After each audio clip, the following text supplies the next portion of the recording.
Kinsay nagbuhat sa isda, siya malaman. Kinsay nagbuhat sa bula, sa bula, sa bula. Kinsay nagbuhat sa bula, siya malaman. Kinsay nagbuhat sa langgam, sa langgam, sa langgam. Kinsay nagbuhat sa langgam, siya malaman.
Bread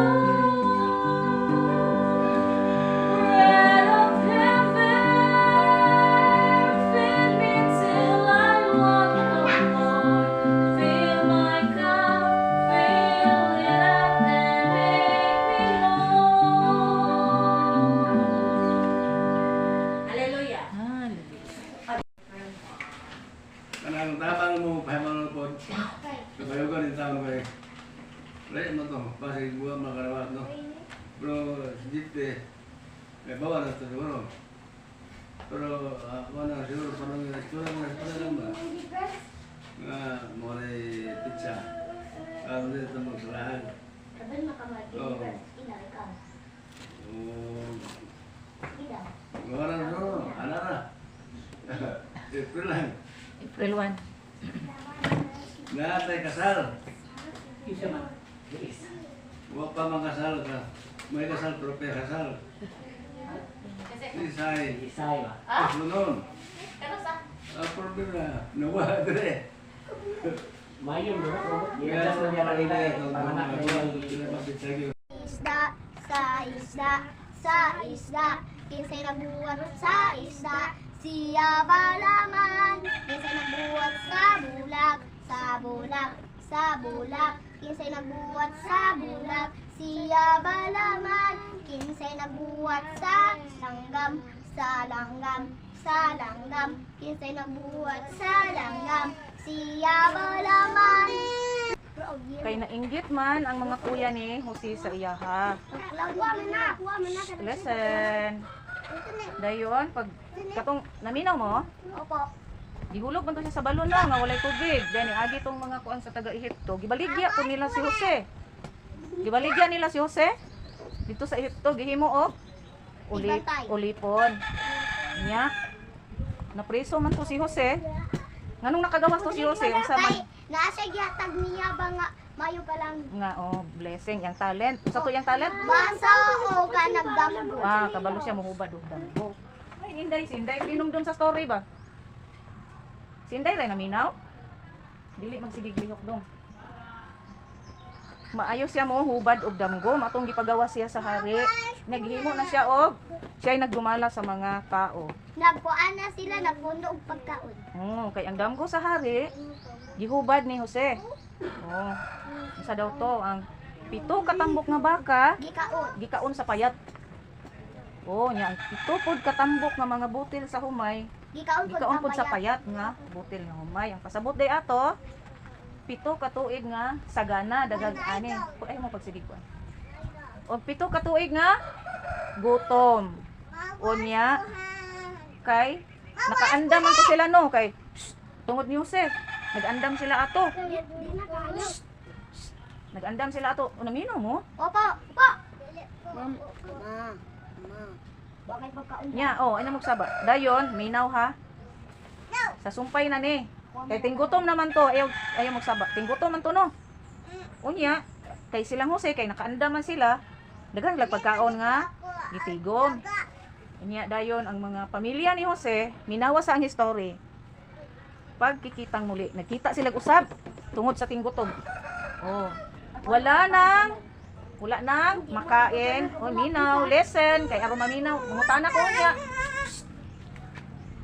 Minaw diri, kay mangutana ko. Wala nang makain ang pamilya ni Jose sa asa ilang lugar sa Israel. Kaya inutos ng tatay sa mga anak na magtungo sa Ehipto at bumili ng pagkain doon.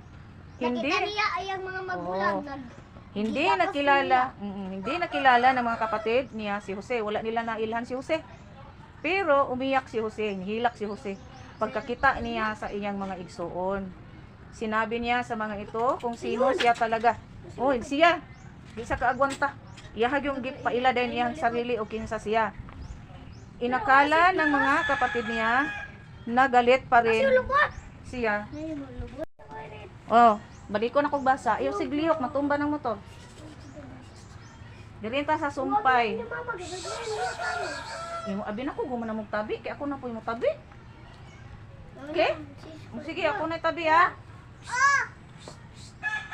Pagkikitang muli. Wala nang makain ang pamilya ni Jose sa Israel, kaya inutos ng tatay ng mga anak sa mga anak na magtungo sa Ehipto at bumili ng pagkain doon. Hindi nakilala ng mga kapatid niya si Jose, pero umiyak si Jose pagkakita sa mga kapatid niya. Sinabi niya sa mga ito kung sino talaga siya. Unsa gisulti ni Jose kung kinsa siya mga igsuon. Wala na to'y makaon ng pamilya ni Jose sa Israel. Mao gisugo sila sa ilahang tatay nga moadto sila sa Ehipto para mopalit og pagkaon. Nya nakita sila dito sa mga igsuon ni Jose. Wala kaila yang mga kuya sa iyaha. Kay perti namang gwapuhan ni Jose. Nindot naman kay sag nindot kay sag sinina no. Nya nihilak si Jose pagkakita sa mga igsuon. Napakilala siya sa iyong Oh, yung pakita sa siyang pagpaila siya siyang sarili. Nagtuo ang iyang mga igsuon nga nasuko pa si Jose sa ilaha. Pero wala siya nasuko. Bisan pa o gibuhatan siya dili maayo siya ang mga Wala, dili man igsuon. dili lang yapon siya masuko. Oh, wala siya nagdumot. Kay kasukan siya niya ba. Pero niyakap at hinalikan niya ang mga ito. Yadong gihag iyang mga igsuon. Gihag niya yung mga igsuon. Hinayaan, pasagdan ra dito niya ba Elohim na mahitabo to.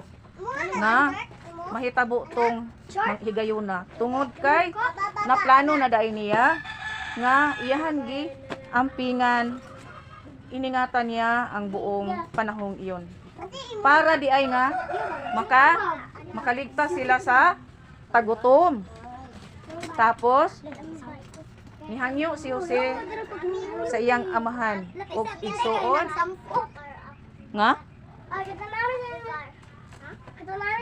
nga babalhinon sila dito sa Ehipto. Unsa daw? Ang giingon ni Jose? Di pabalhin niya iyahang mga igsuon dito sa Ehipto para mag-isa na sila og puyo. Nya, unsa man atong makuha nga leksyon nato? Nga dili dumot bisag buhatan na ka og dili maayo sa imong igsuon, dili ka magdumot. Magpasaylo gihapon ka. Magdumot mo dili.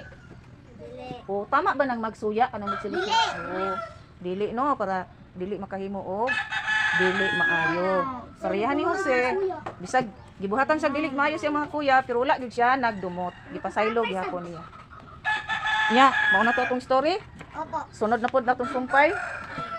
Si Moses na pod ang prinsipe sa Egypt. Ang balay sa pati akong giablihan, o dayon akong gibuhian. Nilupad pataas, pagayon, mitogdon sa dakong kahoy. Pagkahapon ang pati nilupad, padulong sa ilang balay. Kokorok, kokorok, kokorok, korok, kokorok, korok, korok. O sa aplikasyon.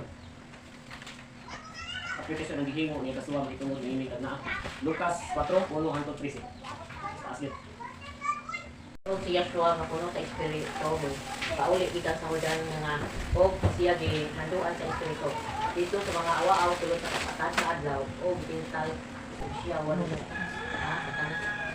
siya walay nakaon sulod sa mga adlaw. O sa pagkatapos niini siya mibatig kagutom. O si Satanas mingon kaniya kay ikaw anak man sa Elohim, subuha kining bato nga mahimong tinapay. Yeshua mitubag kaniya na gisulat na ang tao mabuhay dili sa tinapay lamang. Sa itaas gidala siya ni Satanas o gipakitaan o usa ka paglantaw sa tanang hari at kalibutan o giingnan siya kanimo ihatag ko kining tanang kagamanan o ang ilang kahimayaan kay kini gikatugyan man kanako o igahatag ko kini kabisan kinsa nga akong pagustuhan. Usa kun ikaw mosimba kanako maimo na kining tanan o siya siya mitubag kaniya na isulat na mo simba ang Elohim. Elohim. O siya lamang mao ang alagara. Idala siya sa Jerusalem o gitungtong sa kinutas-an sa templo o giingnan siya. Kay ikaw anak man sa Elohim, umambak ikaw gikan dinhi ngadto sa ubos kay nasulat man kini siya maghatag og sugo kadto sa ilang mga manulunda mahitungod kanimo aron sa pagbantay kanimo o sa ilang mga kamot pagka-supplyon ikaw nila aron imo dili mapanglol sa bato o asa di ko to si 13 o siya sro mitubag kaniya gi naingon na ayaw pagpintala ang Tagalog. Tagalog. Oh, og sa natapos na si Satanas ang tanang mga pagpinta kanya siya mipawa usa kaniya hangtod sa laing higayon. Pumunta na. Ang sa aplikasyon, nag-iimo niya. Basta may tungkol yung mga tagna. Lukas. Sa Lucas 4:1. Kasi, siya. yung aplikasyon. Sa tanan ang ipakita siya ni Satanas. Grabe pag ano Oo, itingan si Taman. Itingan si Taman. Tentasyon. Siya nagigani. Di, Yeah. yun, padalas tentasyon. Oh, kita na siya. Kini tanan hatan ko si mga. Maghiharian tanan. Kasi ang ito pag isa, ambak diri. Kaya nakatanda na magani rosong ka. Oh, pero sa inyo, ayaw pagkatintala. Sino? Kaya na namin mismo. Gini sila matuman sa sulit. Gini sila matuman. Mamali yung mga kuwan. Muna nga na, gisulti din yung ato maluluwas ito. Gisulti na isa ng kuwan. Masok pa din, ato maluluwas. O kang Yabasua, dihay midoon ng mga palisyo o mga eskriba, ikan sa Jerusalem. Dito mo si Yabasua sa Jerusalem. Aduna hindoon diyan ng mga palisyo o mga eskriba. Ikan sa Jerusalem. Nga nag-inon. Ngano bang lapason man sa imong mga tulunan ang kalagdaan na sa bilin-bilin sa mga katigulangan? Ang ilagin nga gili ko, ano ka itong sumasay sila? Wala ko sa ilang mga katigulangan. Hindi sila gusto malapason. Nahibaw ka itong tulunan niya. Sikong po kasanan sila sinasugod sa dito. Oo, yun na nang hindi mo din eh. Nanaginon, ngano bang lapason man sa imong mga tinunan? Yabasua ang sultihan sa mga pagsusuba. Sa imong mga tinunan ang kalagdaan na kabilin-bilin sa mga katigulangan. Kaya ini panaon, dili sila manghunaw sa ilang mga kamot. Unang mo man ikikasuan gyud sa mga pagsusuba. Sa panahon sa atong maluluwas kay mga apostoles. Ako to sa asa sila padung panahon sila dito sa kanila. Huwag nakatun sila sa mga hitil no, nakatun sa ito ba? Yung asahay na atas sa baho, huwag ganyan tubig, namunaw mga hindi nga niya din nga kanila, mitubag siya nga nag-ingon. O gikuan po, kuan po sila ni Yabasua, kanang gipangutana po balik. Kanila mitubag siya nga nag-ingon. O ngano ba usab nga inyo mang lapason ang sugo sa Elohim? Ayon lang pagtuman sa iyang kabilin-biling na kalagdaan. Wala naman yung magtuman sa sugo niya ba ng mga presibus riba. Kalaman ka ilang ituman, katong sa ilang mga ginikanan. Katong mga kabilin-biling sila ginikanan. Bisag atong isibutan ang kaning pagpagunaw. Kaya mo ginay kinabuhi sa mga presibus riba na. Di ka magunaw, gini ka tuging mukaon. Kinahanglan ka magunaw. Mula sutok kahit tanan sila. Nanong tingnan kay Basuwa, nanong lapason mas mga tinuan. Para pagpanaon dito sila. Magunaw. Di balusan pa sa niya Basuwa. Nanong bangwa. Umahod ka sa imong amahan o sa imong inahan. Kung saan marato, kapag tahod, padungon galing ka nga. Kanang ayaw na pagpuan. Paminaw. Paminaw.